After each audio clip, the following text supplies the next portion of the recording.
All right, guys, eto na. Another prediction that came true, no? Aside from a prediction about, the unit team falling apart, a prediction about, correct prediction about, the Senator De Lima getting scot-free. We did this years earlier. And a number of other things. Of course, a prediction that Duterte would be a disaster. We were saying this back in the day, but now lumalabas na talaga na totoo lahat ng 739. But the other prediction we did, which was right, was Nograles says will go for G, right? Ronald, very surprised by the way by which Carlo Nograles suddenly resigned, and then the next thing you know, the next day, tumakbo siya all the way for mayor. While Migs, the sister, is going to take on Polong naman. Do you think that also may have made Duterte rethink yung mga antics na naman niya na mag-iiba na naman siya ng position, baka Senate or something? Kasi no Duterte is running for Senate. Wala, talagang itlog sila, di ba? From 3, ngayon itlog na. So Mark, this is where we were more correct. I think you were more sold on Baste. I was a bit more skeptical on Baste. So I think this time nakita natin limits ng Duterte's. But Ronald, are Duterte's weak enough for Nograles to make this move? Because Nograles are not stupid. They're very smart people, right? At least academically very smart. I mean, Pisay yan si Carlo, di ba? So I don't think he will make that move if he's not smelling vulnerability, if not blood. Well, we never believed naman sa sinabi ni Sara na 3 Duterte ang tatakbo sa Senado. Wala, hindi naman tayo naniniwala. More like yabang. Yung yabang niya, Posible, yabang. posible isa. Posible isa. At for a while, nilalaro nila si Baste. No? Dahil nga, iniisip na nila na kung si Baste ay tatakbong mayor ng Davao, may tulog siya. Dahil absentee mayor siya this past 3 years no? Maraming criticism sa kanya yung mga Davaoenos as mayor, no? Kaya push upstairs siya no? At in a way, medyo may ginagawa siyang mga statements na parang preparation doon. Ang problema, hindi siya nag-rate Hindi siya nag-rate sa mga surveys for the Senate, no? Kaya anong ginawa sa kanya? 'Di ba nakakahiya, mayor ka bigla kang ginawang vice mayor? 'Di ba? Mas hindi nakakahiya kung ikaw ay nag-Senate. Ang problema, Demote ka, tapos yung tatay mo, anak, tumabi ka muna, nagkalat ka eh. Parang diba? Ang problema ay hindi siya nagre-rate sa Senate. Kaya, imbis na push upstairs, push downstairs siya. Vice Mayor. Kung ako sa kanya, may hiya ako. No? Ibig sabihin, talagang you failed as a mayor at hindi ka nag-scale up as a senator. Or at least as a senatorial candidate. Si Digong has to save their bailiwick. No? Kaya ako inaasahan ko na magkukuan siya, magdadabaw siya. He has to save the bailiwick, no? Kung hindi siya ang tumakbo, delikado na maagaw o makuha ng Nograles yung mayor. Lalo na kung si Baste ang tatakbo. Si Pulong, never yan kinonsider for mayor. Never.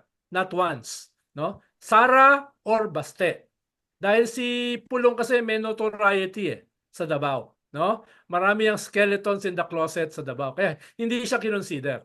Ang kinonsider si Sara at to some extent si Baste na naging mayor. Problema kay Baste, kwan lang geologs katulad namin ni Richard no? Hindi naman yan talaga may tattoo siya may tattoo. Hindi naman talaga yung manager di ba? Hindi naman talaga yung manager. Kaya yun ang naging problema. Pero mahihirapan si Carlo na labanan si Digong, no? Tingin ko almost sure panalo si Digong sa mayor. Pero kahit matalo Nograles, medyo uulan yung grasya sa kanila. Bubuhusan niya ng Malacanang, no? How about yung kay Mix tsaka kay Pulong? Ayun, may chance yun. Yung kay Mix, paano party list si Mix Di ba? Ngayon magdi-district siya labang kay Pulong. Yun may chance rin yun. No, yun may chance yun, no? Dahil distrito naman talaga ng kanyan ng Nograles before So may okay. Yun, no? Distrito pala nila. May chance yun no? May chance yun. Ang medyo malabo si Carlo, no? Nakita mo pero ito tanong ko, Sir Ronald, how much of their resources will pour in dito sa Davao to retain itong kanilang city? Well, malaki ba o di masyado? Well, malaki naman yung resources nila, malaki naman yung naipon nila no? Pero ibig sabihin, kahit kahit kalahati lang ng resources ng Nograles na gagamitin, mananalo pa rin si Digong, no? I'm almost sure of that. Okay, no? Ronald, okay, that's a problem. Mahirap talunin si Digong sa Davao. Okay, ganito na lang. If we were to advise Carlo, let's say for the sake of argument, ano yung roadmap niya? Ano yung pwede niyang gawin to be competitive? Now, maybe not win, but at least keep it close. Lahat itong mga lumalabas na, ibato na niya. Yun nga eh. Ang problema, hindi siya ganun. Kita mo naman yung mga interviews niya so far, so lame. Diba? So lame yung kanyang mga Bakit siya pala ang pinili? Bakit hindi si Migs? si Mix babastusin ni Digong eh. Babae. Babae. Yeah. No? Babastusin yan, no? Lalapastanganin yan, no? At siguro ayaw din nila mangyari yung kay Migs, their sister, no? At least si Carlo, lalaki, at saka alter ego ni Digong before. Ibig sabihin, kung kakatayin ni Digong yung kanyang alter ego, no? Medyo Na babaan dati kami ng konti sa kanya. cabinet secretary. Cabinet secretary niya yan. Head dyan ng COVID pandemic, no? Head dyan ng, tapos spokesperson, alter ego mo. Tapos lalapastanganin mo ng ganyan, no? So, may ganun, baka hindi totally durugin. Kung si Mix yan, babastusin yan. Imagine mo yung mga sexist jokes. At hindi yun makakakuha ng sympathy. Dahil nga, gano'n naman talaga si Digong sa Davao eh. It's there. Yeah, yun nga eh. May home court advantage talaga siya eh. So what you're saying, Ronald, is this could be a split in terms of Migs getting District 1 but Digong winning the mayoral race. So if the Nograles... Hindi pa rin sigurado yung kay Migs ha, dahil syempre babatakin ni Digong in case, si Pulong, no? Babatakin niya, no? Dahil it's just a small... 5 Dutertes are running ha. Kahit yung mga anak ni Pulong. Yeah. Wala na, ano na to eh. Tawagin mo si ganito, tawagin mo si emergency. Ilan pa ba yung above 18 natin? Si Kitty ba? Pwede na ba si Kitty? Pwede na. Buti hindi nga ginamit si Kitty. Pero kahit anong mangyari, babaha ang pera dyan. Kaya medyo busog ang Nograles. Pagpalagay mo na matalo sila, no? Meron silang matanda na si Digong, di ba? I think this will be windfall. Malaking kitty. At Digong is 80, not in the best of health. Kung mawala si Digong, no? Na sana ay hindi naman. No? Okay ba? Naman Sir Ronald, hindi naman tayo masamang tao. Sana hindi naman mangyari, no? Pero kung mawala si Digong ay durugan Duterte sa Davao. Yung bang vice mayor ni Nograles, parang councilor ngayon eh. Yun kaya may chance kaya kay Bastion? I have no idea kung sino yun eh. Hindi ko kilala. Okay. Kasi important din nga yun, like you said, 80 years old si Digong. Anytime, hindi mo kahit manalo siya, baka he won't be able to finish di ba? So importante din yung vice mayor Pwede gawin kasi ng mga Nograles, no? Medyo bawasan yung margin ni Digong, no? For future battles. At ilabas na nila, baka may makumbisi sila mga tiga-Dabawenyo na sobrang grabe yung mga krimen nitong ating mayor. Exactly. Sobrang dami yung pinatay, ninakaw, winasak ng mga institusyon, pro-China, no? Ganun na siya. Ang problema, hindi ko nakikita kay Carlo. No? Hindi ko nakikita yung ganung klaseng medyo soft-spoken masyado. Yeah, he has to up it. Masyadong geeky. In-interview ko siya sa story ko binibigyan na namin siya ng ng peg Wala Pinifeed nyo na. Kukunin na lang niya. Nahina let's go to yung isa na hindi naman masyadong mahina, medyo maboka. At ito na, Mark. We'll put you on the spot. Pero bago yun, pwede may isingit lang ako isa. Nakita mo Ronald. Okay, sige po. Go, Mark. Bago na. Yung kay Vico. Boy, Mark talaga. Let's go to your later. Pero sige, Vico tayo, Vico. Oo, kasi natutuwa lang ako this week. Kasi Vico Soto is fighting back. Oo nga, inatak-atak din siya ng mga dilawan. Nakita ko na parang... No, I mean sa kalaban niya sa Pasig, yung mga Diskaya.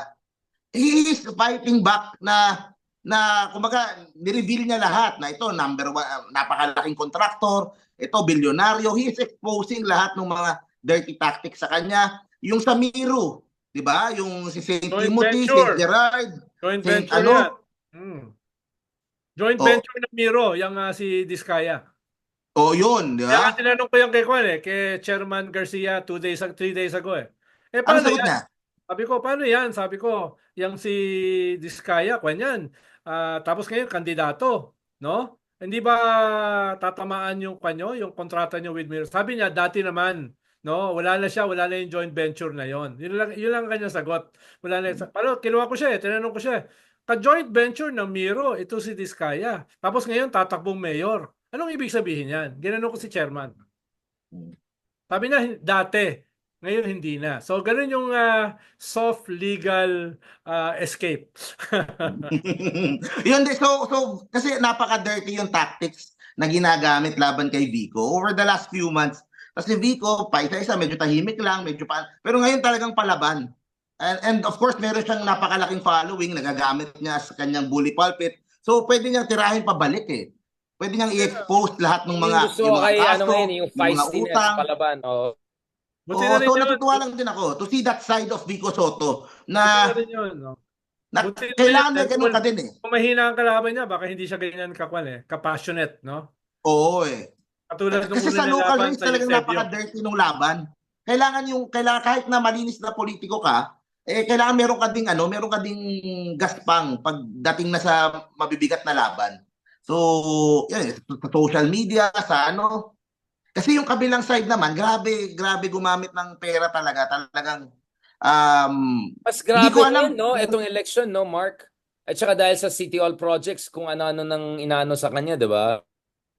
Hindi, yun lang yung ginagamit na pantira sa kanya. Pero kahit naman ano gawin niya, hahanapan siya ng pantira. I think may nagawa ata si Vico, hindi natuwa itong pamilya na to, kaya naisipan nila tumakbo.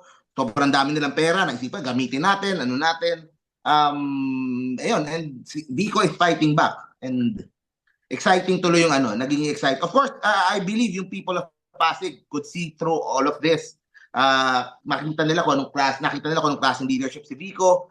Ang problema, yung kabilang side, parang gusto yung dating gawi. Yung dating kung ano yung before, lahat ng mga changes na nagawa ni Vico against corruption, against yung mga sa bidding, so hopefully that is one fight that I will be joining then. I will visit regularly sa Pasig din. Tutulong din ako in whatever way I can. So Mark, Kasi alam mo na saan tayo pupunta. Speaking of fights that you will join, ayan na, umalis na si Mark as we speak. Mark, nasaan ka na? Sir Ronald, ayan. Ito. Ayun, no? Ayan na. Action Demokratiko in Davos. Anong sinasabi ni Isko na ano na siya kay ate? Nagdrama-drama si Isko May iyak na naman siya. Ang issue naman kay Isko siya and said goodbye. No, nag-kiss siya and said goodbye. Kinento niya yung pag-uusap nila. Yung pag-uusap, before pa namin alam yun nung as it was happening. So alam na namin yung huli pag-uusap nila na, no ate, tutuloy talaga ako O sabi ni ate, hindi, I will run for elections. O wala silang napagkasunduan, o nagkamay sila, o nag-aakap na lang sila, o nag-part ways na. Hindi na sila nag-usap after nun. And ang binabato kasi kay Isko is yung sa utang na loob daw, yun yung inaano nila, tapos yung sa utang sa Maynila, tapos tsaka yung biglang nangiiwan. So yun yung binabato nila kay Isko. Ronald, the quote is, ate, pwede po ako bumalik, parang ganon yung daw, yung pwede po ako bumalik, parang can you allow me to come back to the city and take over again? Aba, ayun na magsalita si Mark. Ronald, ikaw na lang magsabi, mukhang ako ba? Akala ko si Ronald. Ang bait niyong pareho. Sige lang. Ako mabait? Ang bait ka ngayon I'm sick. Benefits, I'm sick. Baka mabinat na ako nito. X-Men benefits. Last, pag-usapan naman natin some surveys show that Isko is doing very well. Although si Versosa, kamusta naman si Versosa? Sabi niya siya yung magiging Mark Gamboa of the race. Siya yung magiging disruptor. Ikaw, yung gagawin mo sa Senate, yun ang gagawin niya daw niya sa Manila. What's Versosa up to? Hindi bilyonaryo si Mark Paano siya magiging Mark Gamboa? Disruptor. Hindi pa tayo bilyonaryo Pero si Ronald, bilyonaryo na. May show na siya. Hindi, pero yung kay Sam Versosa, in fairness kay Sam Versosa, ang galing sa social media. Doon naman ako believe. Talagang yung mga tanong sa akin yung mga ibang tao, si Sam. Pero may epekto ba? Iba kasi yung nangyayari sa ground. May epekto ba yung kanyang social media? May epekto ba? Ano yan? May epekto ba? Yung kanyang sa ground, wala. Yung galing sa social media. no? Sa awareness siguro, oo. Yung mga dating hindi siguro siya kilala, kasi hindi siya kilala sa labas ng distrito niya eh. So baka medyo nakikilala na siya. Pero in terms of convincing people to trust him and to vote for him, kasi pag sa ganyan, tawag dito, kumbaga mahahabang relationships with nung mga councilor, nila Isko, nila kahit si Hani Lacuna, mga 30-year, we're talking about 30-year relationships doon sa mga barabarangay na yan. And for him na biglang papasok, medyo magastos. Okay? So, ang inaano ko lang, baka, syempre yung iba iniisip, baka mapeperahan lang siya, baka mapapagastos lang siya. Sa ngayon, sa side ni Yorme, sa mga nakausap ko, talagang hindi inintindi. Kasi hindi pa nila narinig sa barangay eh. Kapag narinig nila sa barangay na, uy, dumadami Sam Versosa dito, dumadami. Doon pa lang, I think, medyo bibigyan ng pansin. Iba yung sa social media eh. Ang Senate kasi is basically air war. Basically retail votes. Siguro mga 80% yan, no? 20% machinery. Pero pagdating sa local kasi, it's baliktad eh. It's 60-70% machinery. So, yung impact ng air war, media at saka social media, ay hindi kasing laki, halimbawa sa national, halimbawa sa Senate. No? Yun yung kaibahan. No? Kaya tinatanong Si ko Lito na, Lapid, ano di ba ba, yung natalo sa local election pero effortless sa Oo. Senate, di ba? That just Yes. tells you. Kahit nga iba, kunyari, yung sinasabi nga ni Mark na long-term relationship yan eh sa mga ward leaders, sa mga village chief, sa mga Oo. SK, sa mga Oo. barangay, etc. Mga ano yan eh, Tapos binyag, yan, kasal, alaga patay. yan eh. Alaga yan eh. Kasal, binyag, libing yan eh. No? Oh, Etc. etc. Tupad, no? Ayuda, no? Etc.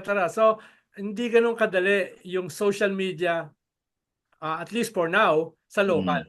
Mas meron siyang possibility sa national. Unless mga counselor, mga ganun, baka pwede pa yung social media, no? Siguro Mark. kung wala si Isko, kung if this was a fight lang between Hani and Sam, baka kasi the people yung mga ayaw ko kay Hani would look for an alternative eh. So baka may chance pa siya kung yun lang yung laban. Kaso yun nga si Isko talaga sa Manila is iba yung hatak talaga. Medyo hegemonic force talaga siya, no? And for good reason, understandable reason. I mean, I think it's universal almost na for everything you can say about Isko and his presidential run or whatever, he did pretty well in Manila. I am hearing it from people na even critical sa kanya on his, the whole drama. Itong Okta survey, Mark, 78 si Isko eh. Ilan si Hani? At ilan I think 14, mga nasa ganun 14 to parati. 17. Si Sam nasa 3 eh. 3 si Pero Sam. this was before lahat ng mga ingay ni Sam. Yeah. So 3 lang si Sam before dun sa mga ingay lahat. So hindi ko lang alam kung naka-apekto yung mga ingay at kung sino yung kinaingay niya. I doubt kasi kung yung 14 nila Lacuna mababawasan pa dramatically eh. Dahil mga alaga rin niya yan eh. Di ba? Yes. Alaga rin niya yan eh. No? And they would be, kumbaga, they would be using yung budget for next year. Yeah. Siyempre, may factor yan eh. You're an incumbent mayor eh. You cannot, you're an incumbent mayor eh. Advantage mo yun eh. Hindi ka naman magti-3. No? Kaya baka mahirapan na si Sam na kumuha doon kay Hani. No? Mahihirapan na siya. Kaya baka yan na yung magiging resulta ng eleksyon. Siguro mga 80 si Isko, di ba? Mga 15 sila po. 15-5. Yeah, no? So 80-15-5, parang something like that. Let's go to the last part. Sorry, I have to go back to Baguio. Meron ba ba? Naka-alim tayo episodes. No. Last question lang. Alam ko another episode. No. Senator Trillanes, kamusta ang race sa Caloocan, Mark, from last week? Naka-recover na siya dun sa drama, di ba? Now he's back to business. I mean, Trillanes now, you're vindicated big time, but Quadcom and everything like that, right? Do you think in any way he can translate that into local? I know Ronald was already implying na medyo mahirap yan, but let's talk about it. Yung kay Trillanes over the past week, yung mga atake sa kanya sa social media coming from DDS, malaki eh. Medyo So hindi ko sure kung ilang part dyan galing sa DDS talaga o galing dun sa kalaban niya. Pero parang kay Sam Versosa din yan eh.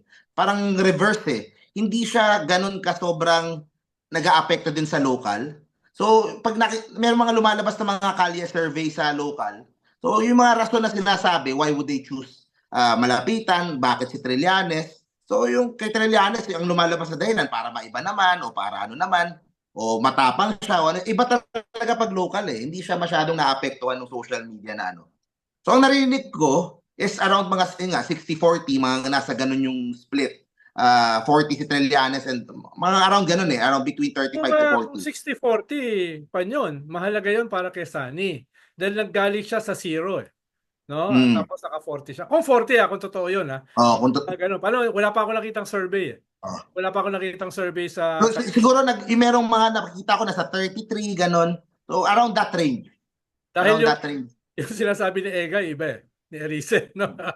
Iba yung kanyang sinasabi, no? Na Oo. sinasabi niya ay hati dahil nga parehas BBM, si Malapitan tsaka si Sani, ang magiging difference is the DDS, the Duterte. Hindi ko alam gaano karami yan sa Caloocan. Ang kiniklaim ni Egay, marami pa rin daw, no? Pero si Hindi Sani, masyado eh sa yung national, parang hindi. Pero ang bottom line kasi dito, ang problema talaga ni Sani diyan. Bagong Silang, Bagumbong, Camarin, Tala, yung buong area na yon na milyon yung mga botante. If hindi niya mapapanalo yun yung baluarte ng Oka, Malapitan, doon congressman ngayon, yung buong area na yun, if hindi niya mapapanalo yun, kahit mapanalo niya itong buong monumento area, yung Grace Park, yung South Caloocan dito, walang gamit eh. So yun, yung particular na area na yun, yun ang kailangan niyang ma-figure out kung paano mapanalo. Pero kung 60-40 yung survey, yung hatian, Sani is in a good location. Dahil ibig sabihin, meron siyang momentum. No? Kahit absolute numbers ay 60-40, yung movement of numbers is favorable kay Sani. Kung gano'n na, kung 60-40, yun yung kwan. Kaya siguro gusto siyang pa-withdrawin ni Malapitan. No? Kaya gusto siyang pa-withdrawin dahil kahit pa paano, natetreten siya. Kahit lamang ang Malapitan. Dahil yung kanyang numbers ay gumagalaw. Unlike yung sa Malapitan. So, again, kung 60-40 yan, pabor yung kay Sani. On that note, thank you so much. Ang advantage niya kasi nga is yung awareness din. Pagbaba niya sa ground, hindi yung magpapakilala ka pa, mag-ano ka pa. So more or less, lahat ng mga taga doon, kilala na siya as senator. So alam na lahat ng storya niya from the Oakwood and the ano. So it's just a matter na lang of... Problema lang dyan, paano pag dinudumog ka, hindi automatic na iboboto ka. Yun nga eh. Personality ka eh. Like Pacquiao. Diba? Like Pacquiao, dudubugin yan.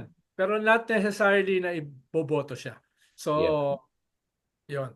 So yun, on that note, huntayin pa natin yung pusta natin. Who will rank higher, Chavit Singson or Bato de la Rosa outside the Magic 12 in the coming weeks? Tingnan natin sa next survey. Hindi kasama ron na kung kukunin ng ICC si Bato bago mag-election.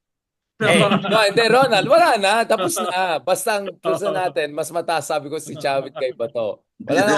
Kasama na yung risk ng ICC. Sorry talaga. On that note, on that positive note, I would say, thank you very much, gentlemen, for this fantastic RRM. Medyo napahaba tayo ng konti, more than usual. But ang dami kasi natin kine-catch up. Sir Ronald, please, magpahinga ka. May mga concern na sa'yo na pagod na. Sir Ronald, masyado ka daw mabait ngayon. Parang pagkatapos mo ako pagurin, sasabihin mo, magpahinga ako. Sir Ronald, aminin natin, gustong-gusto mo rin naman magsalita sa show natin. Ito yung pinaka-notorious show sa Pilipinas. Speaking of pinaka-notorious show, abangan, RRM Fit Cool Pals in the near future. So Ronald and Mark, maghanda kayo. The Cool Pals are getting ready. Mag 3 times 4 Hindi na ako ang Senator Edu, Senator, pala yung Senator, Secretary ka na lang ngayon. Linawin natin. So, Mark, get ready. RRM times Cool Pals in the pipelines. And thank you very much also on Spotify for inviting me the other day dun sa mga podcasters sa episode. Kaya nag-negotiate na ako ng mga collaborations natin. Thank you very much, gentlemen. Have a good day. Have a blessed day. And thank you also for your thoughtful commiseration and all of that. Really appreciate it. Sir Ronald, get well soon. And Mark, please take care of yourself. At alagaan mo yung nuisance candidate situation na yan para everything moves in the right direction. God bless. Good luck.